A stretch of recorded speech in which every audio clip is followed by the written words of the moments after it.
इन लोकसभा चुनावों में उत्तर प्रदेश में एक नया इतिहास बनने जा रहा है और इस इतिहास को बनाने में समाजवादी पार्टी और बहुजन समाज पार्टी का बहुत बड़ा रोल है।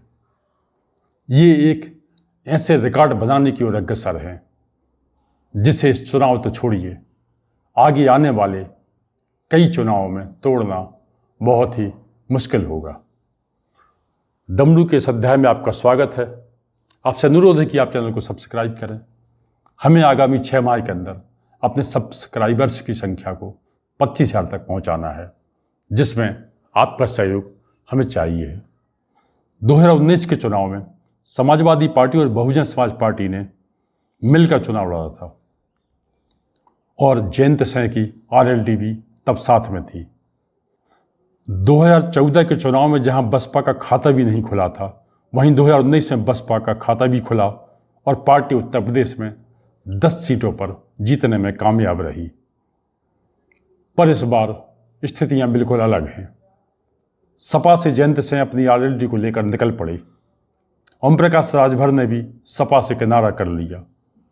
पल्ली पटेल भी बाहर हो गई और स्वामी प्रसाद मौर्य ने सपा का साथ छोड़कर अपनी एक नई पार्टी बना ली।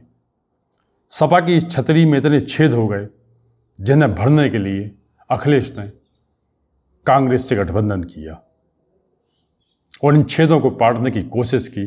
वैसे समाजवादी पार्टी के लिए इस बार अच्छी खबर यह है कि शिवपाल यादव उसके साथ हैं। 2019 में उनके साथ न रहने से पार्टी को काफ़ी नुकसान हुआ था। वहीं बसपा अकेले ही चुनाव मैदान में है। समाजवादी पार्टी लोकसभा के लिए उम्मीदवारों का चयन करने में लगी और प्रत्याशी बदलने में भी उसी तीव्र गति से लगी। एक बार चुन लिए गए उम्मीदवारों को बदलने में सपा ने इतने रिकॉर्ड बनाए कि आगे आने वाले चुनावों में इनका टूटना मुश्किल दिखता है। एक ही क्षेत्र के उम्मीदवार को 3-3 बार तक बदला गया। माना जा रहा था कि देश में सपा ऐसी इकलौती पार्टी होगी जिसके द्वारा ऐसा किया जा रहा है, लेकिन बसपा ने सपा के पदचिन्हों पर कदम अपने बढ़ा दिए हैं।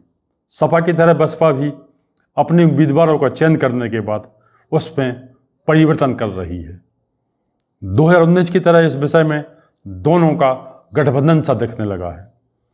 प्रत्याशियों की बदली चुनाव में क्या गुल खिलाएगी, ये तो बात का विषय है, लेकिन अभी उत्तर प्रदेश में चुनाव के समीकरण इससे बहुत ज़्यादा उलझ गए हैं। पूर्व के चुनाव में कहा जाने लगा था कि बसपा भाजपा की ही बी टीम है। बसपा ने जिस तरह से इस बार उम्मीदों का चयन किया है उससे भाजपा भी परेशान है। मुसीबत अखिलेश के लिए तो और ज़्यादा है। बसपा ने आजमगढ़ में पहले भीम राजभर को टिकट दिया था, फिर सबीहा अंसारी और अब ये टिकट मसूर आलम को मिला है। मैनपुरी में पहले डॉक्टर कुलचंद देव पर विचार हुआ, टिकट गुलशन साक्य को मिली, लेकिन अब इसे बदलकर शिवप्रसाद यादव को टिकट दिया गया है। कन्नौज में इमरान बिन जाफर को बसपा ने टिकट दिया। फिरोजाबाद में पहले सत्यन जैन को और फिर एक मुस्लिम कैंडिडेट को उतारा गया।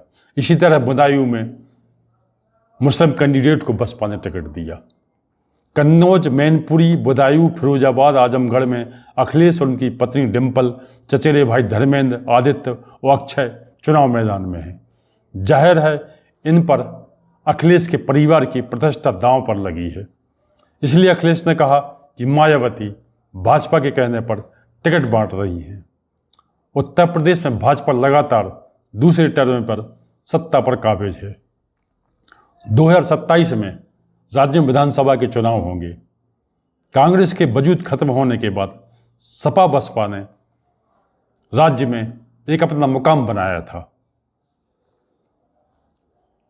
इस चुनाव में सपा बसपा अपने उसी मुकाम को तलाशने के लिए चुनाव मैदान में डटी हैं।